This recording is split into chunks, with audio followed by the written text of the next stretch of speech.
Policies کے تسلسل کے لیے میثاق معیشت ناگزیر، ایسے اہداف طے کیے جائیں جنہیں تبدیل نہ کیا جا سکے۔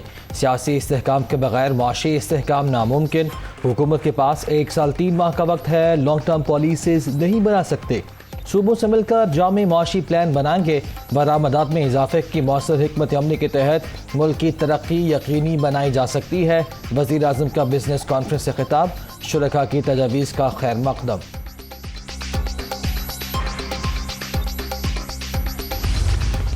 We have made this country bankrupt. This is the reason and no other reason. There is no dearth of the best people in this country. ہم 20 ارب ڈالر جو امپورٹ کرتے ہیں سال کا، یہ تیل اور گیس، اور ہمارا یعنی تیل ہو گیا ہے بالکل۔ یہ 20 ارب ڈالر کہاں سے ہم دیں گے؟ ترکی بھی ناراض، چین بھی ناراض، اور جیپنیز بھی ناراض، اور اسی طرح اپنا باقی جو ہمارے ٹرکی گیا ہوں، چائنا کے ساتھ بات کی، ابھی تو ہم ان سے ریپیئر کر رہے ہیں۔ یہ وہ ایشوز ہیں جس کے لیے ہمیں مل کے ہمیں کام کرنا ہے اور اس کو ہمیں آگے لے کے چلنا ہے۔ نان پروڈکٹیو ایسٹس کو ٹیکس کرنا آج فرض بھی ہے اور وقت کی اولین ضرورت بھی ہے۔ غلط فیصلوں کے باعث پاکستان آگے نہیں بڑھ سکا، ملک دیوالیہ کر دیا۔ آج تیل اور گیس خریدنے کے لیے بھی پیسے نہیں۔ سابقہ حکومت نے دوست ممالک کو ناراض کیا، ترکی اور چین کے ساتھ تعلقات درست کرنے کی کوشش کر رہے ہیں۔ ملک کی ترقی کے لیے باتوں کے بجائے بطور قوم عملی کام کرنا ہوگا۔ ہم ایٹمی قوت بن سکتے ہیں تو زرعی اور صنعتی پاور کیوں نہیں؟ قومی مفاد کے لیے پبلک پرائیویٹ پارٹنرشپ منصوبے بنانا ہوں گے، وزیر اعظم کا خطاب۔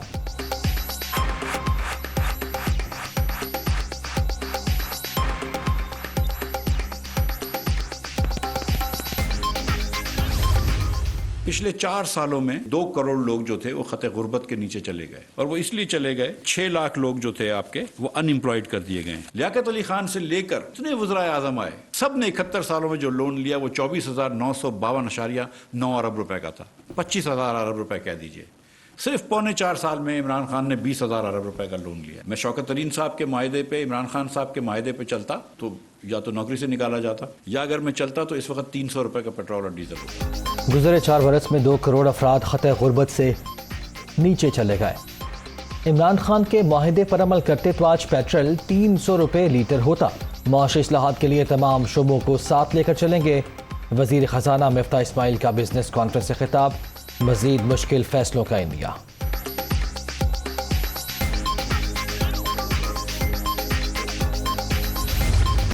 معاشی صورتحال کے پیش نظر حکومت کی سادگی مہم، سرکاری اداروں کے پیٹرول میں 40% کٹوتی، ترقیاتی منصوبوں کے سوا تمام نئی بھرتیوں، ایمبولینسز، تعلیمی اداروں کے لیے بسز کے علاوہ نئی گاڑیوں کی خریداری پر پابندی، گورنمنٹ دفاتر کے لیے air conditioners, microwave oven, fridge اور فوٹو کاپی مشینیں بھی نہیں خریدی جائیں گی۔ افسروں کے غیر ضروری بیرونی دورے اور باہر سے آئے وفود کے علاوہ تمام سرکاری دعوتیں بھی بند۔ وفاقی کابینہ کے بڑے فیصلے۔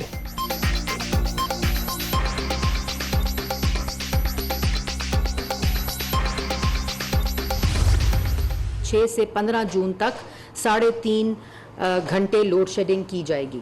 اس کے بعد 16 سے 24 جون کے اندر دورانیہ لوڈ شیڈنگ کا انشاءاللہ 3 گھنٹے ہو جائے گا۔ کابینہ نے، پرائم منسٹر نے اس کو 40% نہ خالی گورنمنٹ آفیشلز نہیں بلکہ کابینہ کے ممبرز کا بھی جو فیول کوٹا ہے اس کو کم کر دیا گیا ہے۔ کابینہ نے سیٹرڈے کی چھٹی کو بحال کر دیا ہے۔ توانائی بحران سے نمٹنے کے لیے عملی اقدامات، وفاقی کابینہ نے لوڈ مینجمنٹ پلان کی منظوری دے دی۔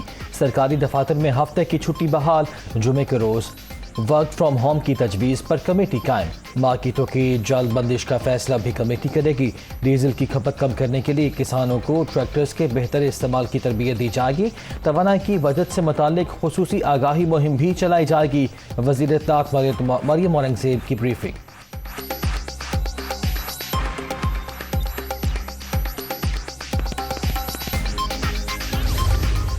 ہم فیول باہر سے منگوا کے اس سے بجلی نہیں بنائیں گے، اس طرف ہمیں جانا ہے۔ یہ سمت کا تعین آج ہو گیا ہے۔ آپشنز ہیں ہائیڈل، آپشنز ہیں تھر اور ڈومیسٹک کول، نمبر 2 آپشن ہے، نمبر 3 سولر آف کورس، اور چوتھا ہے لوڈ شیڈنگ کے خاتمے کے لیے اقدامات جاری، طے کیا ہے آئندہ درآمدی ایندھن سے بجلی نہیں بنائیں گے، پیداوار بڑھانے کے لیے سستے اور ماحول دوست ذرائع کا استعمال یقینی بنانا ہوگا، سابق حکمرانوں کی نااہلی کی وجہ سے توانائی منصوبے بر وقت مکمل نہیں ہوئے، خرم دستگیر کا الزام۔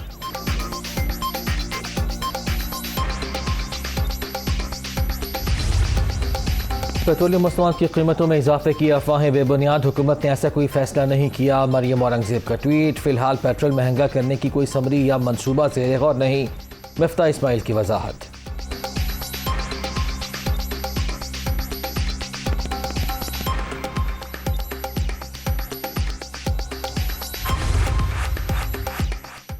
لاہور میں وزیر اعلیٰ پنجاب اور آصف زرداری کی ملاقات، ورکنگ ریلیشن شپ اور صوبے کی سیاسی صورتحال پر تبادلہ خیال، ضمنی الیکشن مل کر لڑنے پر اتفاق، عوام کی خدمت کے سفر میں ہیں اور ایک رہیں گے، وزیر اعلیٰ پنجاب کا عزم، سابق صدر کی وزارت اعلیٰ سنبھالنے پر مبارکباد۔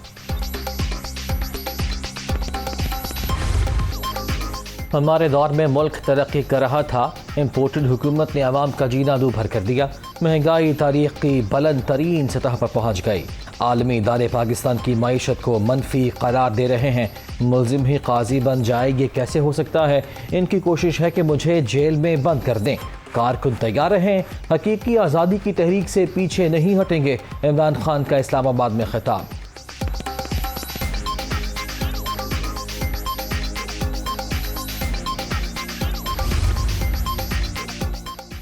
پیٹرول، بجلی اور گیس مہنگی کرنے کے بعد حکمران بجٹ میں مزید ٹیکس لگانے کی تیاری کر رہے ہیں، معاشی صورتحال بدتر، عوام کی قوت خرید دم توڑ گئی، امپورٹڈ حکومت کے پاس مسائل کے حل کا کوئی ویژن ہی نہیں، چودھری پرویز الہی کی تنقید۔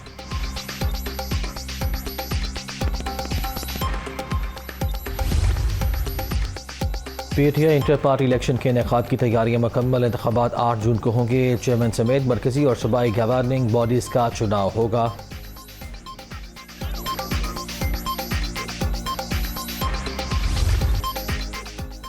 پاکستان جرمنی کے ساتھ مختلف شعبوں میں تعاون کے فروغ کا خواہش مند، دنیا سے ایڈ نہیں ٹریڈ چاہتے ہیں، کسی تنازع کا حصہ نہیں بننا چاہتے، کشمیر کا معاملہ ہر عالمی فورم پر اٹھایا، بھارت میں بی جے پی رہنماؤں کے گستاخانہ بیانات سے مسلمانوں کی دل آزاری ہوئی، بلاول بھٹو کا سیاسی اور سفارتی مدد جاری رکھنے کا عزم، مذاکرات ہی تمام تنازعات کا بہترین حل، افغان بحران سے پاکستان سب سے زیادہ متاثر ہوا، جرمن وزیر خارجہ کی مشترکہ news conference.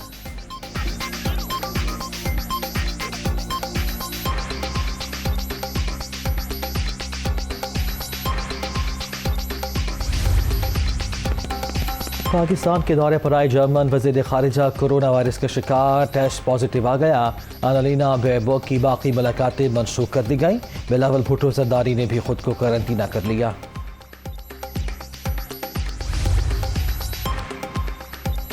Air chief Zaheer Ahmad Babar سے قطری فضائیہ کے کمانڈر کی ملاقات، باہمی دلچسپی کی امور پر تبادلہ خیال، پاکستان قطر کے ساتھ تعلقات کو قدر کی نگاہ سے دیکھتا ہے، سربراہ پاک فضائیہ کا دو طرفہ تعاون کے فروغ کا اعادہ۔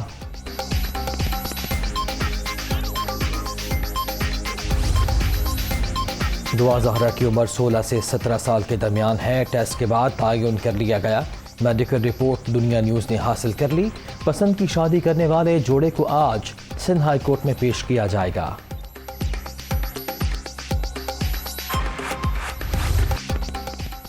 حکومتی یقین دہانیوں کے باوجود بدترین load shedding, shortfall 6099 megawatt تک پہنچ گیا، شہری علاقوں میں 10 سے 12، دیہات میں 16 گھنٹے تک بجلی بند، پانی کی بھی شدید قلت، کراچی میں شہری سڑکوں پر آ گئے، مختلف مقامات پر احتجاج۔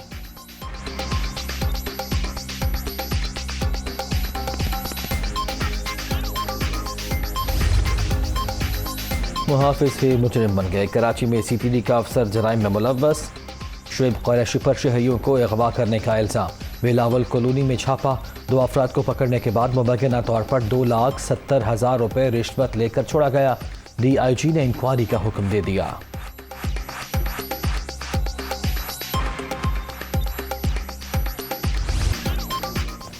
خاتم انتظار 14 برس بعد ملتان میں انٹرنیشنل کرکٹ کا میلہ سجنے کو تیار، پہلے ون ڈے میں پاکستان اور ویسٹ انڈیز آج آمنے سامنے ہوں گے۔